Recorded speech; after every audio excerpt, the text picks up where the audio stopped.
Hey, welcome guys back to the channel. This is Maverick here with episode 5 of Demon King Academy.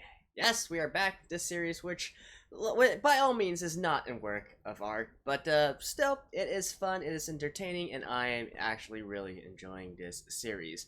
Last episode, we got finished with Misha's and Sasha's story, which is, to me, the story was really kind of meh in regards to how they went through it. It felt rushed, it felt incomplete, and it was another case of characters doing dumb things, right? But then again, I'm not exactly watching this series for its deep plot or anything. I just want to see Anos kick some ass, which he certainly did and does.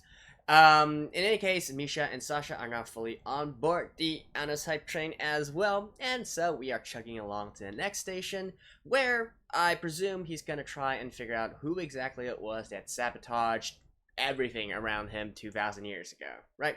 I'm still putting my money on the hero, but it might be someone else. In any case, let's get right into the episode. Alright, let's begin in 3, 2, 1, play.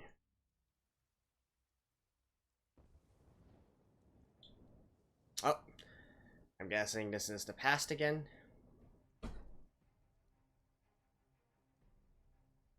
2,000 years ago. Ooh. A water hydra. Alright.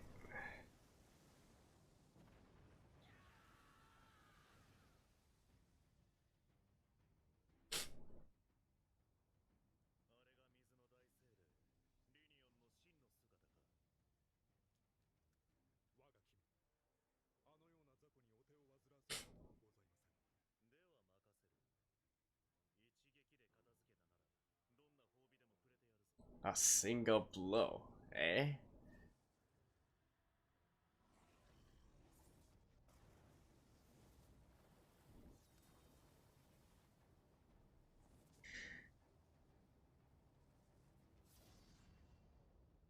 Oof. And it's just a bunch of water now.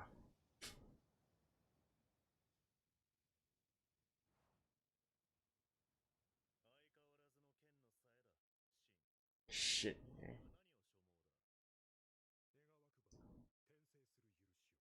Oh?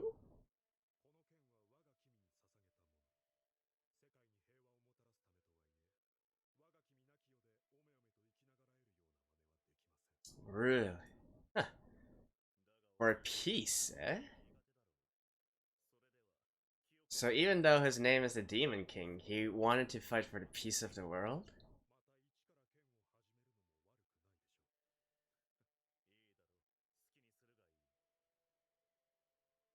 Okay, so...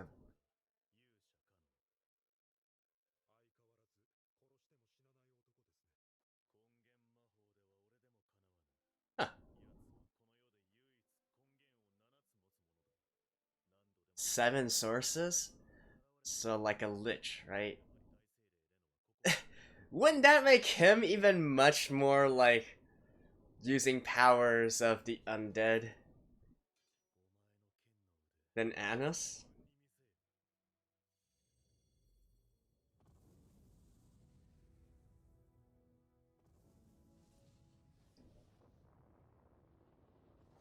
Holy crap.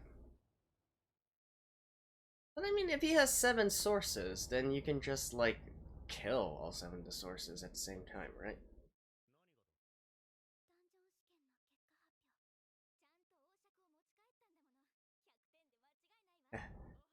Somehow that tells me they're not gonna get a good score.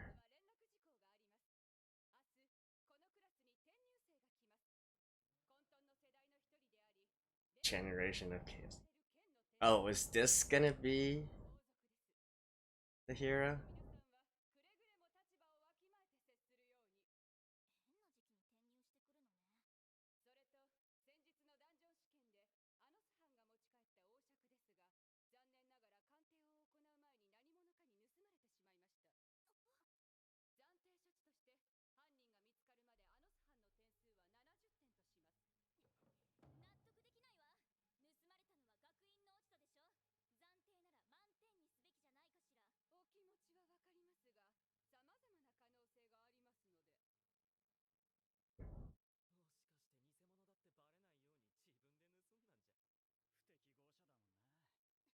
Well, if they could steal it themselves.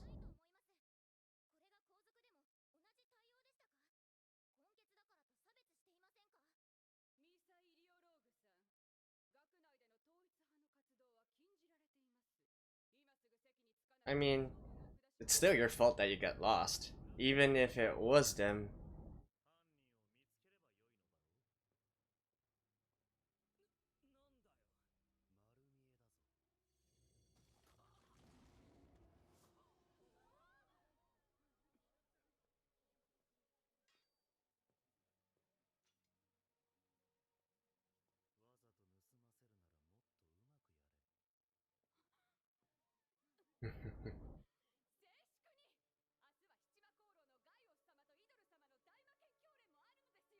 Oh, more of the elders. Alright.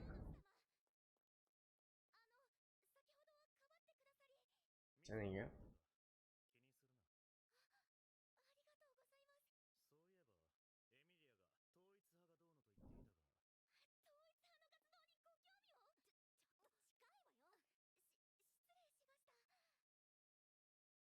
Turn.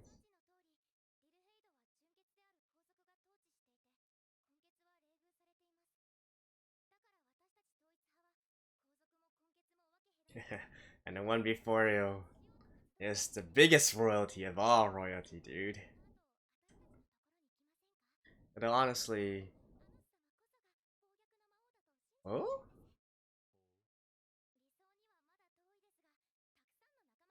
And how are you guys able to discern that?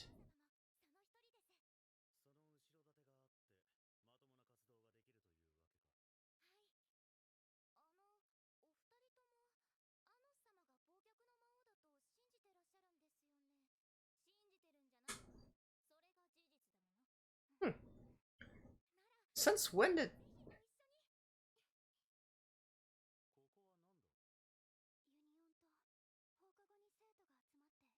Huh. Huh.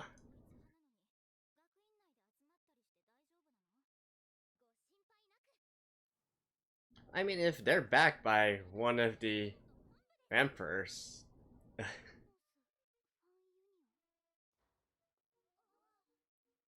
Hello.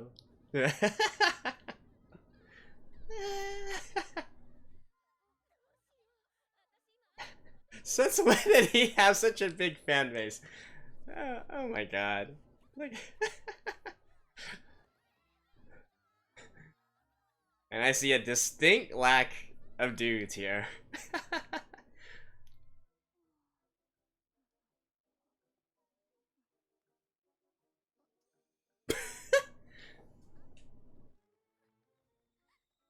Okay, are you liking what you see, girl?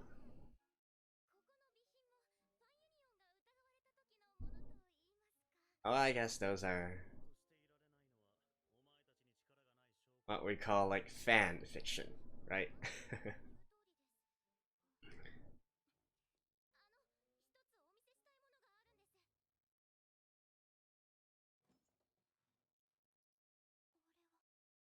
Hmm.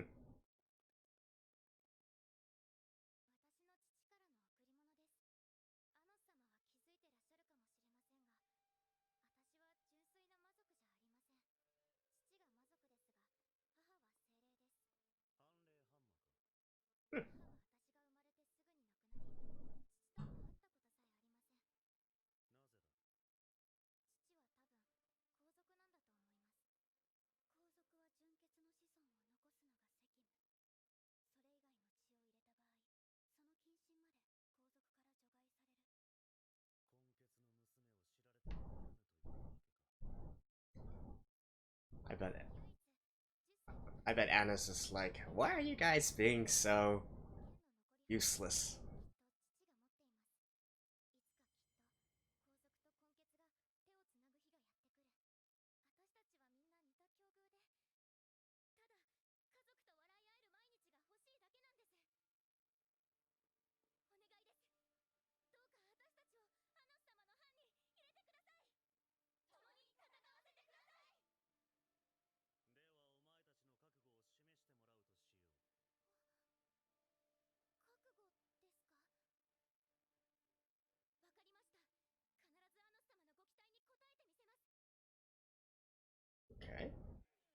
you guys gonna do?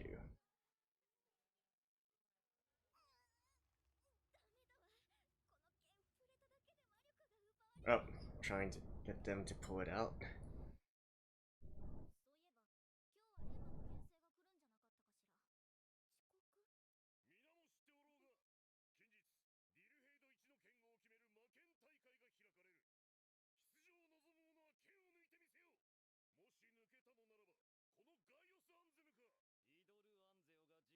I thought one of the emperors were gonna come.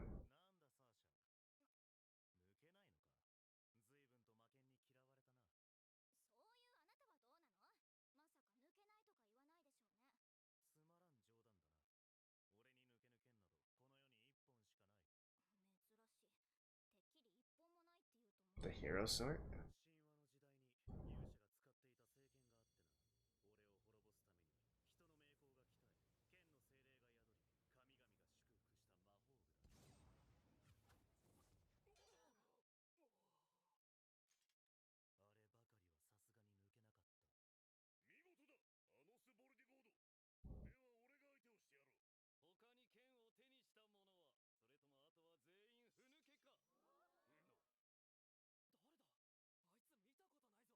Okay, for you.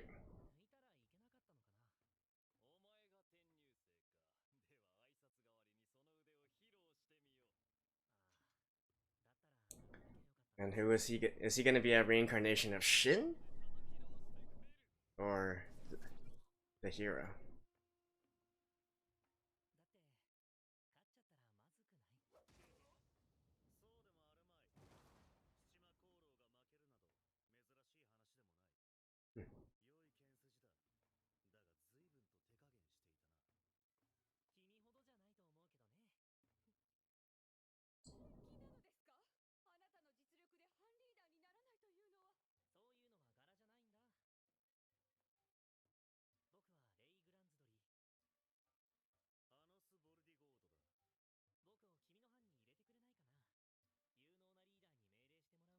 Okay, he's probably Shin.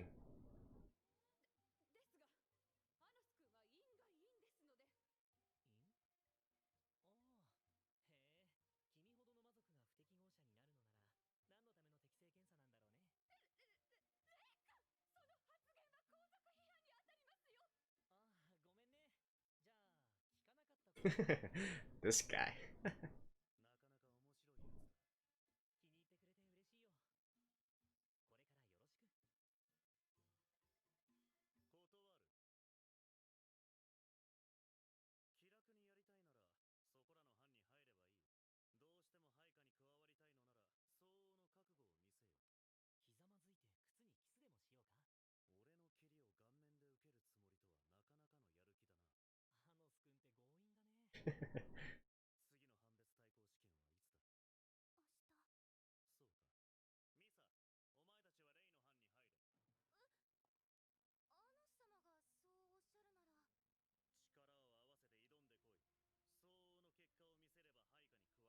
They're just like, they don't care about this class anymore, you know? They're just doing whatever they want.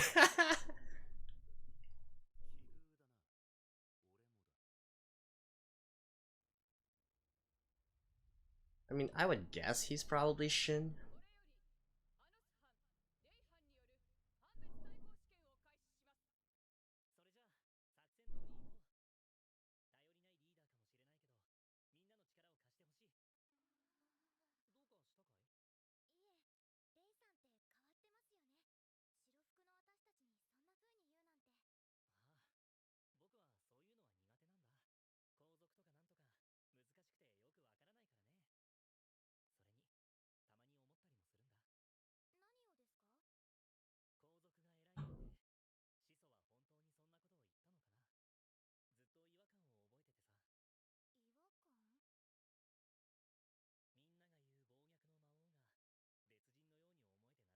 Yeah, I'm sure Annis would be like, all this royalty stuff is like mendokusai.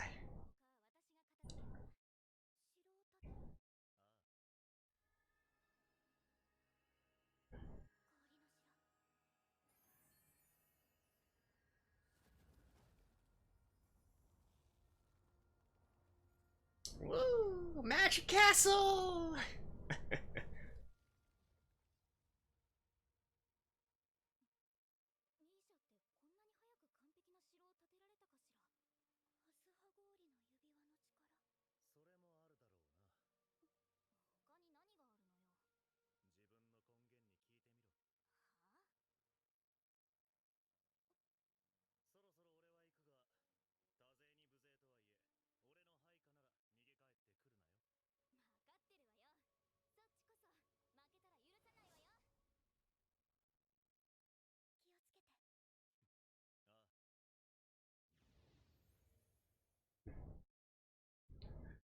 So convenient.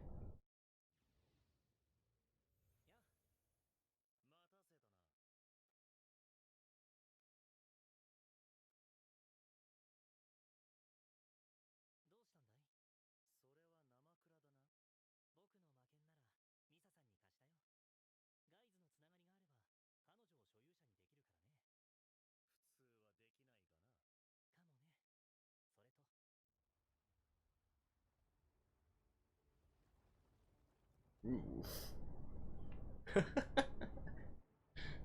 A moving castle. Nice.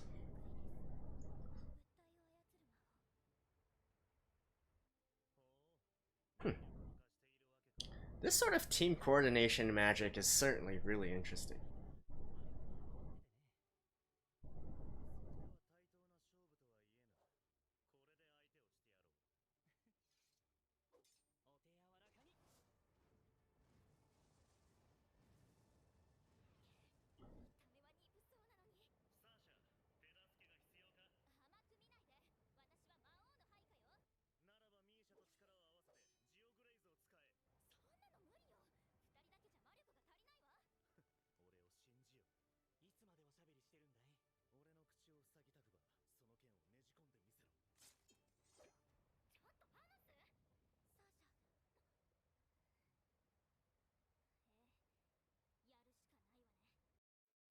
Just do it!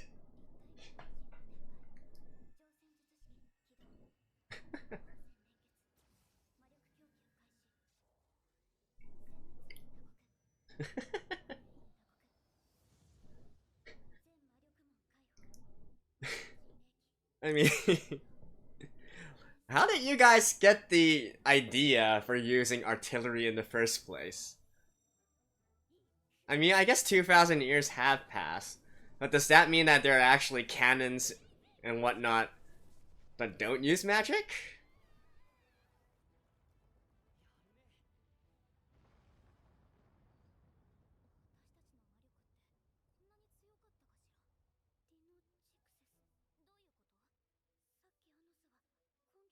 Because your sources are separate now?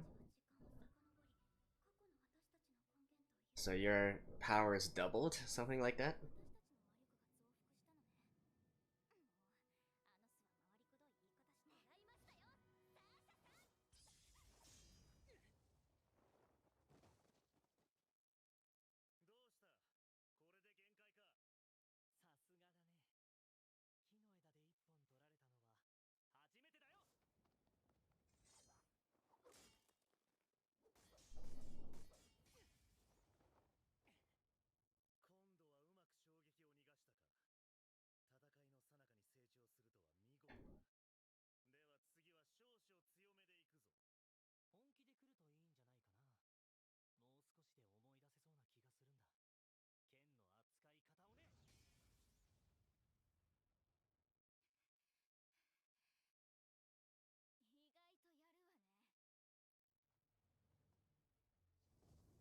Ooh.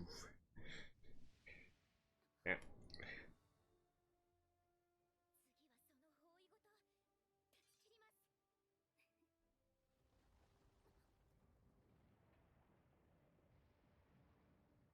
I mean, them using... Like, they're being enhanced by those... You know, by those magical apparel and items and so whatnot. I feel like that's kinda sorta cheating.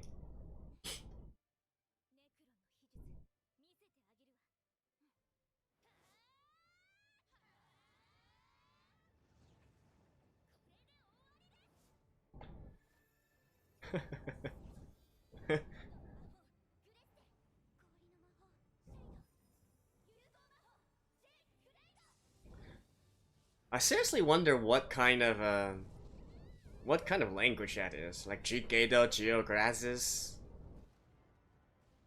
Is it Latin?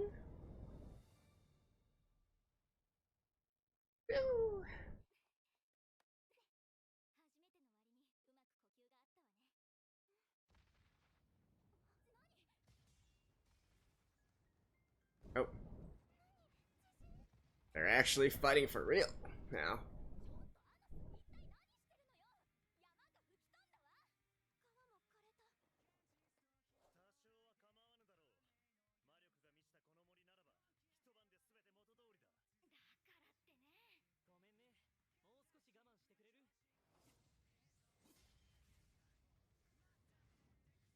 Hmm.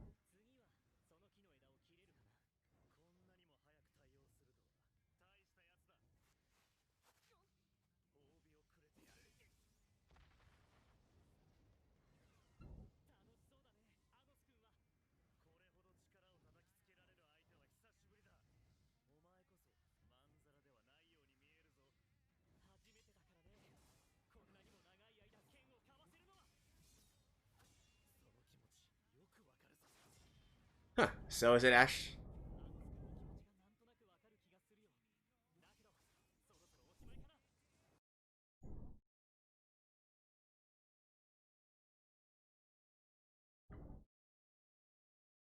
Woo-hoo-hoo. Oh, no, he did slash it.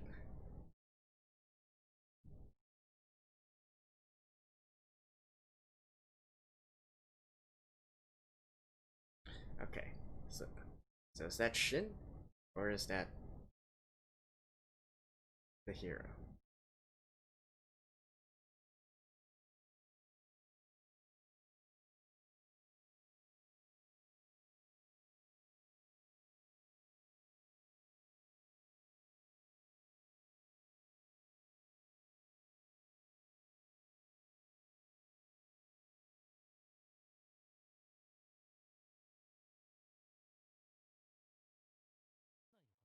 Yeah, that's probably...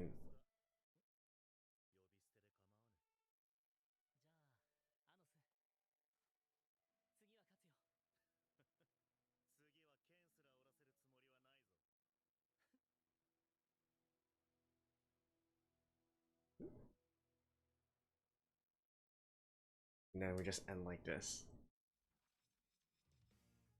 Alright. I mean... We can probably know who it is just by looking at, like, the ending credits. Maybe? Let me take a quick peek.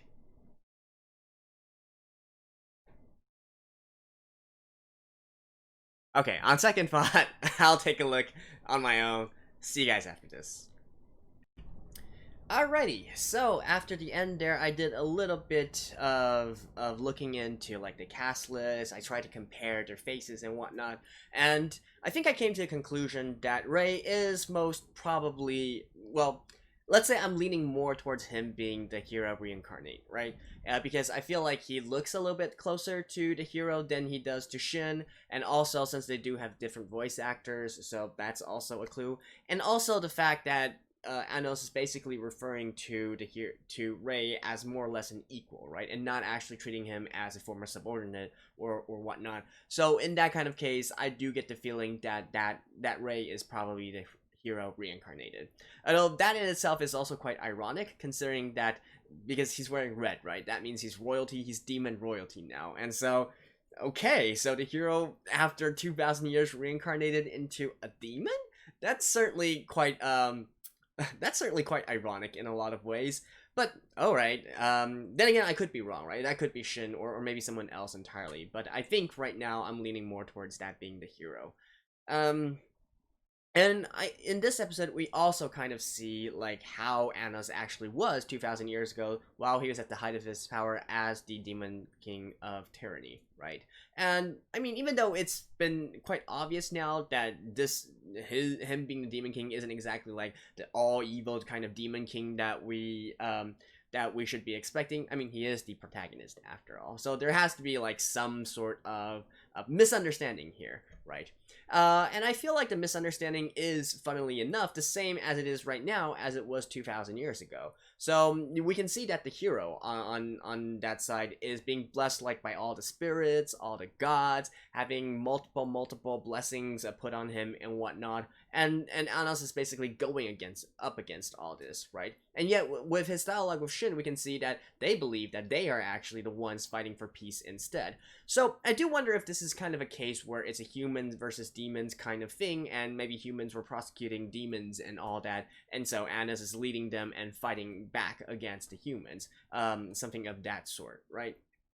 In another sense, you could also say that the humans there, or what Annas was fighting against at that time, would be the established powers of the earth, right? So being blessed by all the gods, that would mean that basically the gods don't want the demons to survive either. They don't want Annas to go up against the system, and whereas Annas is basically like, to hell with your system, I'm going to completely destroy it all, which probably earned him the title of the Demon King of Tyranny. But it's not out of any sort of nefarious ideals or whatnot, but just because, well, he believes that he should be the only authority, right? And for peace, of course, for peace, and that kind of transfers all the way to this current world as well, where he's once again fighting against the current system set in place, right? The caste system, the royalty, and whatnot. And he's going to be making he's going to be completely flipping the tables around in this era as well, doing whatever he wants and basically saying, look, there's only one type of authority needed, and that is me, right? So yeah, that's quite fun there. I like the little parallel that they have. What else happened this episode? Oh, before we talk about the fight, I think there's one thing that I'm kind of question marking, and I'm not entirely sure if this is supposed to be this way or whatnot. And that is, at the very end, I mean, sorry, not at the very end, at the middle there, where they were trying to pull the swords out from the ground and whatnot. So, Emilia, the teacher, actually said that they were going to be trained by 2 of the 7 demon elder demon emperors, right? So supposedly those two that showed up in the arena as well are on the same level of Necron and like a really big deal, right? And yet for them to be just so simply manhandled by both Ray and Annas, like even Necron wasn't this easy, right? Not to mention the fact that it seems Annas is not in any hurry to try and glean any information out of those 2 as well. I mean, they should be, like Necron, former subordinates of his, right? Since he was the one who created them and all that. But I don't quite know. Maybe it's like a mistranslation or something, or maybe I'm misunderstanding something, but they certainly seemed a little bit too small fry, more than anything else. So that's the question mark I have for this episode. And as for the ending fight and all that, oh, and I guess we do have like the Annas fan club as well. I mean, whatever, right? We do know, of course, that Annas is probably never one to really care about your blood or if you're royalty or whatnot. He simply wants you to be loyal to him and to contribute, right? He doesn't care if you're a spirit, you're an elf, you're a human, you're a demon, or whatever. He's just like, if I can use you, that's good enough. So yeah, more on the fight. Once again, we do see the really interesting team battle system, right? That's gotta be like one of my, I wouldn't say favorite of this episode, of this series, but it definitely is interesting, right? Having these castles, and then having these castle-like structures fighting against each other, and then having magic that's specifically an add-on to the castle as well, to these sort of defensive fortifications. I mean, it's quite the cool system here that they have going on. Unfortunately, the battle itself, was honestly a little bit lackluster. I mean, sure, it's fun to watch like big guns go boom and all that, but there's only so many times you can use that, right? There's only so many times you can like fire these final shots and blow things up. Not to mention like the very ending conclusion to the other battle, if we will, having Sasha and Misha sort of combining forces to form this combo between them. I mean, sure, it sounds good on paper, right? And it's showing Misha and Sasha growing close to each other and whatnot. But, like, that scene was so unnecessary if you think about it. Like, having 2 sides, like a big sword and a small sword all coming at you at the same I don't know, like that is definitely a case of, that's not exactly how the fight should work, but they want a good scene for that, so, alright, whatever. I mean, at least they're doing something, right? Which is more than can be said for the first 4 episodes that we had.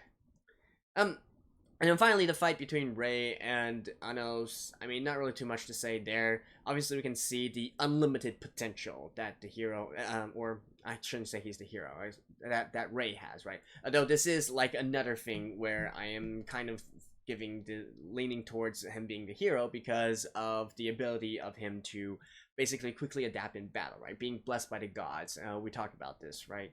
So yeah, just add another thing onto that. But of course, he's still no match for Anos because, well, Anos has retained all memories and retained all powers, whereas Rey, he's gonna have to work to get there. So yeah, anyways, that's it for this episode. Holy crap, I talked for 7 minutes already. I'm like, there's really not that much to talk about this episode, but time flies. So, in any case, nice to see some new faces. Nice to learn a little bit about Anos as well. And hopefully in the next episode, we continue on with this and unravel more and more of the mystery. And I don't know, like what kind of curveballs are they gonna throw next? I mean, the transfer student wasn't really out to get Anos or whatnot. We know the teacher is, right. She's probably representing the current power people in power and whatnot. So maybe next thing is to try to convince them and the school and whatnot to get onto Anos's side. I'm sure that there's gonna be plenty more stuff where they are subject, Anos and company are subject to prejudice and whatnot, which I really do think is stupid from a realist perspective. I mean, you cannot. Maybe you don't want to want somebody to challenge all the rules that you've been following for so long, but you should at least acknowledge that this guy is someone with lots and lots and lots of power, right? This is not somebody that you want to mess with. But hey, if they don't mess with him, then it wouldn't really make for an interesting series, right? So, there we go. That's it for episode 5 of The Misfit of Demon King Academy. Hope you guys enjoyed this. I'll see you guys next time. Bye-bye.